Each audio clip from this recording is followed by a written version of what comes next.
One of the things I truly love about Rudy was he really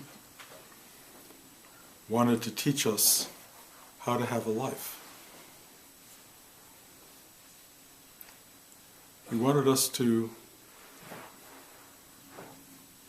have the materials, the capacity, the intelligence, the insight, the sensitivity to live a day-to-day existence. And he was really aware that most of us were wanting in that department. If anything, one of the reasons people pursued a spiritual life is because they often felt that they couldn't quite make it in the world. They felt inadequate, frightened, uncertain, unprepared. It goes on and on. You know, some of those words may percolate through you when I say them. And he just felt you can't have a spiritual life until you have a human life. That you had to get your life working in order. I talk about it a lot, but I also talk a lot about this idea of awakening and enlightenment. And I think a lot of people are very confused by why should they bother with their worldly life when there's this greater life to attain, and maybe we can bypass having to worry about life in the world and just go straight to the graduate program. And you know, it doesn't work that way. It just, you can't do it. And what I see in so many people is this feeling that somehow the spiritual life will elevate them in a way so that the worldly life will support them and take care of them when they reach into this ultimate space. And here's what happens, and I learned this very early on. I learned it in the drug days of the 60s, when I would take these psychedelic journeys off into what were truly remarkable spaces. They were worlds that completely altered my perception of this world. They really made this world look like a speck in a vast universe. And I would experience this sense of cosmic oneness, of vastness, of beauty, of infinite journey. I mean, on and on, these remarkable, remarkable things, some of which were terrifying and some of which were absolutely incredible. And then, when the journey was over, I would be back here, trying to remember that. And something told me that the journey of a spiritual life was to get back to there and live there permanently.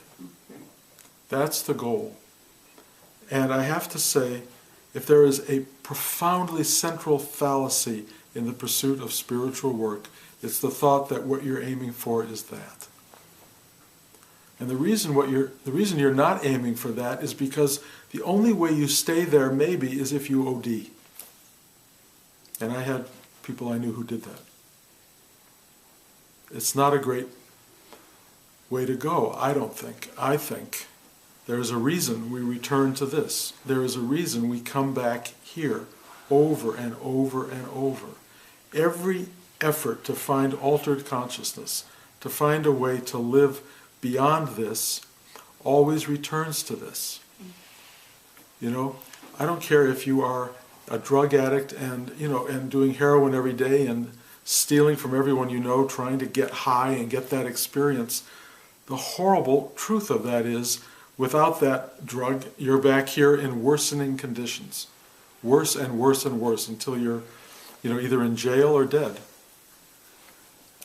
If you're taking pain pills, if you're taking alcohol, the endless series of things we pursue in life, including success, including even happiness, all of that has temporary aspect. It always returns to this. And what is this? What is this that we return to? It feels in most ways complicated. It feels in some ways uncomfortable. Bodily existence is not heaven for anybody. The idea that we're born these sweet, little, innocent children and then are sort of tossed, it's not quite tossed, but we're sort of pushed into the world. Most of us, I remember myself going, I'm not ready. I'm not ready. I can't do this. It's too big. It was always scary. The world was always a scary place to me. But once I got into school and I realized they're going to teach me some rules of how to make this work, I got a little more comfortable. They sort of build you up to some way or another engage physical manifested life. And so we all get a certain set of tools, but I knew the tools I had were limited. My particular tools were intellectual tools. I knew how to write. I knew how to spell. I knew ultimately how to type, which was the most important class I ever took, I think, typing. I really understood that I had a certain capacity to survive in society, in the world. What I didn't have was any ability to survive outside of the world, meaning in the woods. I don't mean the world of cultured society. You put me in the woods, I don't know a thing. I don't know anything. Even in the world, I can't fix the plumbing. I can't do the electricity. I'd have trouble building a house, although I've managed to build some things in my life with my wife's help, because without Blanche I couldn't do any of it. But the fact is, we find helpers. We find ways of doing. We hire somebody to do this, we hire someone to do that, and all together, collectively, we keep this thing working. None of us know how to do the whole thing. Nobody. Nobody is sufficient. And those who are relatively sufficient, who can fix the car and fix the plumbing and, write books about it, and write poetry. I mean, wow, that's a wonderful sort of expanded capacity. What we all have to do is find out who we are, what our skills are, and it's really interesting how life unfolds, because none of us come into the world knowing very much about who we are. We start to be told who we are by our parents. You're a boy, you're a girl. Talia said to me the other day, I don't have a penis. That's a major realization for kids, They really get it. They get it early on. They're not like someone else. And you start to figure out how you fit into the world. And you start to fit in partly by what people tell you, but also by what you're attracted to. What do you like? Sports. That for me wasn't the path. I didn't like sports because I had no aptitude for it. I liked something called theater and writing. I don't know why, but I liked it. And I followed the path. Joseph Campbell says, follow your bliss. But that's really, you follow the thing you like. And you create and you evolve a life that works for you. And then it doesn't work for you. Why? Because it opens a passion, and then it says you've got to become good at it. You've got to figure it out. And then it gives you obstacles, many, many obstacles. And it doesn't give you all the things you want and desire. And that's really painful, not to get what you want. And people who get stuck in wanting one thing and not getting it are among the most unhappy people in the world. And the truth is, you want more than one thing in life. What do you really, really want in life?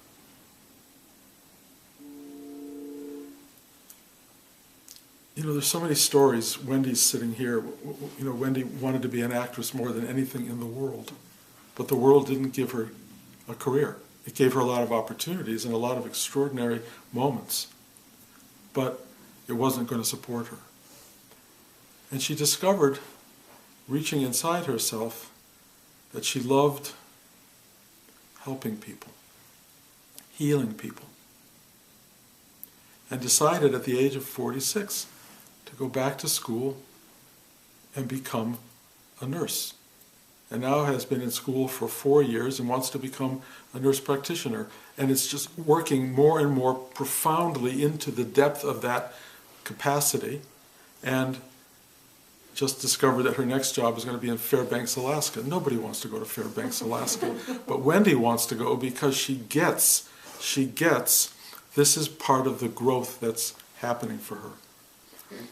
I have a cousin named Mark Zingali, and Mark also wanted to be an actor and couldn't. And he finally said, I can't be that, and found something that involved some actorly skills, but really was ultimately law school and becoming a lawyer, and has become an enormously successful lawyer, supports his family, a wonderful wife and 2 children, with extraordinary sort of beneficence, and has found happiness. The one road that you think is yours and the only way to go is not always the only way to go. It can go a million different directions. Where is the happiness that you seek? Well, it's very clearly here. It's here. You don't know that. You think it's out there. But people who start to do spiritual work really start to feel that the happiness is not based on outside achievement, it's reflected in outside achievement. Happiness is something that is. It's something, essentially, that you have. And the problem is, our mind segregates us from our happiness. It makes us unworthy of our happiness, and it does it in many ways, and it reflects itself more particularly in what I call dysfunction. Dysfunctional life is an unhappy life because you're not living in your happiness. And happiness is a weird word, and I'll try to elaborate it a little bit. Happiness is, oh, I feel so happy. Happiness is contentment, a sense of what I have is wonderful. What I have is beautiful. It's not everything I wanted. It's not everything that's available. I don't have the whole world. I don't have $1 billion. I don't have my own jet plane. I don't have, no, of course you don't have half of that stuff, or a tenth of, or 1 percentile. But what do you have? If you're lucky and you sit still in yourself, this thing opens up inside. I always call it the portal in your heart, and what you find is contentment. Enough okayness, a quality of it's fine. Everyone who pursues that in the world will often be frustrated. And people who achieve a great deal in the world are often frustrated because contentment hasn't come. You know, I know a lot of people in the film industry who have achieved enormous success, and they are not content. Truly not content. They fear only that they need to have another success to stay whatever they think they are. And then another success and another success. And you can't perpetuate that. You can only take it so far. Life will not carry it beyond a certain place. What you're looking for, you already have. What you want in yourself is sitting right there. Not to find that is because you're not looking for truth. You're looking for the illusion. The illusion is something out there will give you what you want. The truth is, you have what you want. It's right there. You don't have to go anywhere, you don't have to do anything except find it.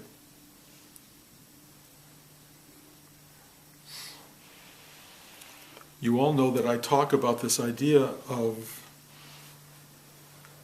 oneness, totality, wholeness, and the absolute. Oneness is a really interesting phenomenon because oneness is not eternal contentment. Oneness is all there is. So when you go inside and you find contentment as a gift that's already there, and you sit in that, you will also find all the things that come or exist to remove you from contentment. Doubt, worry, insecurity, fear, everything. All the stuff that all human beings find inside. And they disturb contentment. So what we tend to do is try to find more contentment. Where do we find more contentment? Well, you think, okay, if I sit 12 hours a day in my little space of contentment, I'll be safe and secure, and I won't have to deal with the stuff that disturbs me. So you try to meditate longer. And I went to meditation retreats where people sat 14 hours a day. Other than the time they were sleeping, they just sat And I remember there was a guy when Muktananda came to visit us, a disciple of Muktananda's, and he came into the classroom one day, sat down on the stage next to Muktananda, because Muktananda brought him there, and 2 days later he was still there. And Rudy was enraged. He was enraged by this. And he went into the classroom and said, "What the fuck do you think you're doing?" And the guy was like, horrified. He said, "That is not spirituality, that is a trance. You are in a trance. A trance is not what you're looking for." And this kid was totally shaken up, or as were all of us who saw what Rudy was doing. But it was the greatest gift he could ever give this kid, because this kid didn't understand that this trance of endless contentment is no different than a psychedelic drug. Pure, unending contentment isn't reality. Reality is all of the above. All of the above. And what you have to do is go, I get it. And you own it. You sit with it. And if you want an intense spiritual work, sit with what is. If you want to know truth, don't deny what's in front of you. Don't think this is wrong and that's right. This is how it should be. This is unfortunately how it is. Figure it out. It is what it is because it's exactly what's supposed to be. Once you own that, there is a kind of something, and I will call it contentment plus. It's an incredible yes to life. Yes. It's a hard yes. It's a scary yes. It's a big commitment to all that is. But that's what happens right here when you start to go, okay, I am.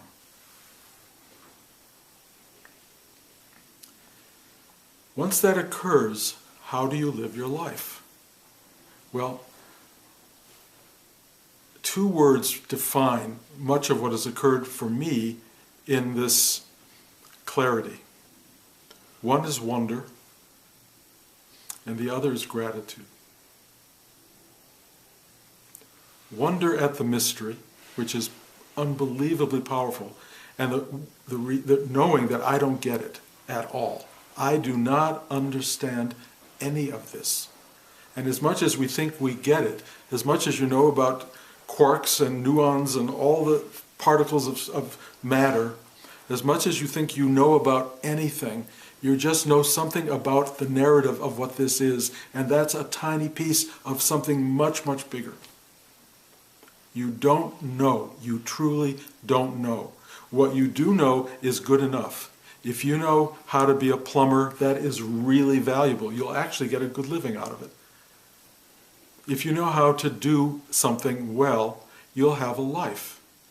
You can support yourself. The world is pretty amazing, even though there's terrible unemployment right now, like 8%. That's 92% who are not unemployed, or whatever the percentage is.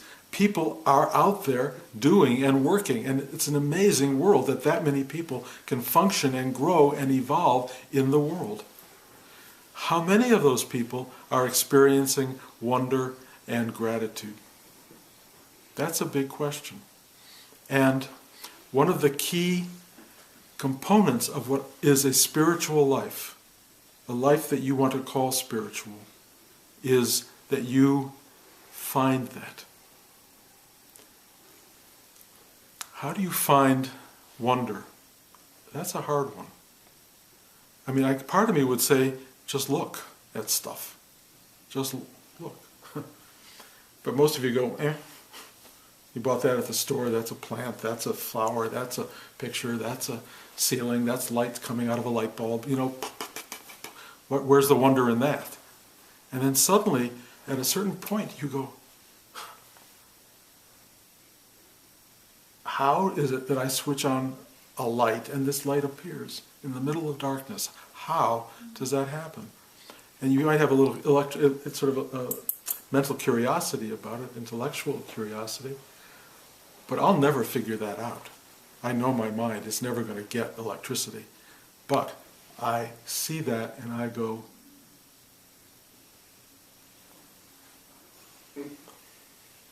And I know what it's like when the electricity doesn't come on, because that's scary. You have a blackout or something and there's no electricity, then you appreciate light.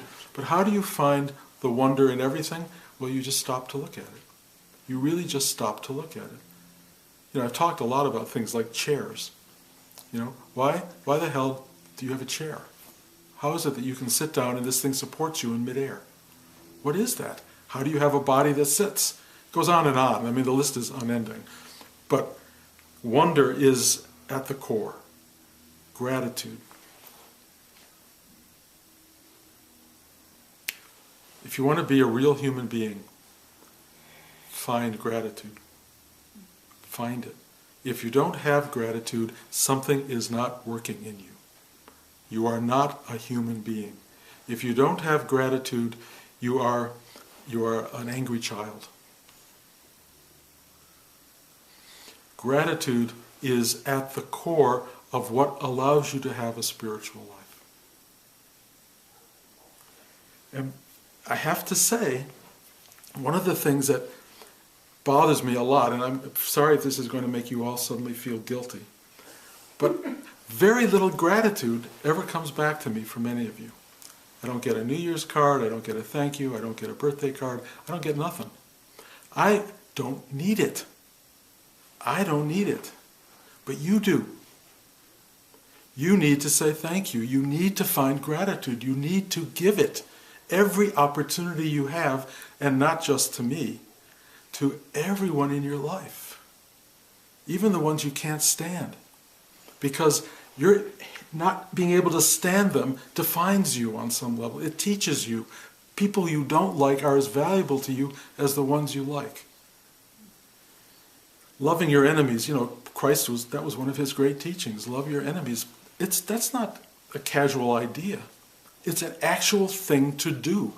Find that in yourself. If you want a spiritual life, you have to create that. And again, Rudys' brilliance was practice. Make it happen. Invigorate your life with all of these things. Kindness. Bring kindness into your life. Not for you. Bring kindness so that the world can benefit from it. And then you will find a residual of that, which is kindness put out becomes an environment that you live in. An old line that Rudy used, and I've used it a lot, and it's very instructive. Judge the success of your spiritual life by the happiness of the people around you. Not by you, by the people around you. I was telling James a story yesterday about when Ghost was closing up and finalized, and we had a good night party in New York, and it was really kind of amazing and sad and beautiful and sweet. And then Richard Fleischman, the star of the show, had a party 2 days later, and kind of a second party to say goodbye. And I was already upstate New York, and I did not want to go to that party. I just said, I've already been to the party. I've already said goodbye to everybody. Why would I want to do it twice? Everything in me shut down. Everything just shut down. I didn't want to do it. It was only going to be painful. And I asked Blanche to drive me to the train station without knowing if I was going to get on the train. So she drives me all the way to the train station, and I'm still sitting there. And finally, I open the door of the car, and I get out. And I walk to the door of the station, and she's looking at me, and I'm looking at her. And I still had, and then I said, I'm here. And I went and got on the train. I took the train into New York City. I went to the party, and it was one of the most wonderful parties imaginable. But there was someone at that party who had recently awakened and was struggling with it. And I don't know if he knew that that was my sort of background, but he sought me out. And we had a dialogue that I think maybe have been life-changing for him, certainly significant, and was significant for me. But here's what comes out of that story, and I think it's really important. I didn't go to that party for me. I went to that party for him, and I didn't know it. I went because he needed me, not because I needed to go to the party. None of us get that. We don't understand that it's not about us.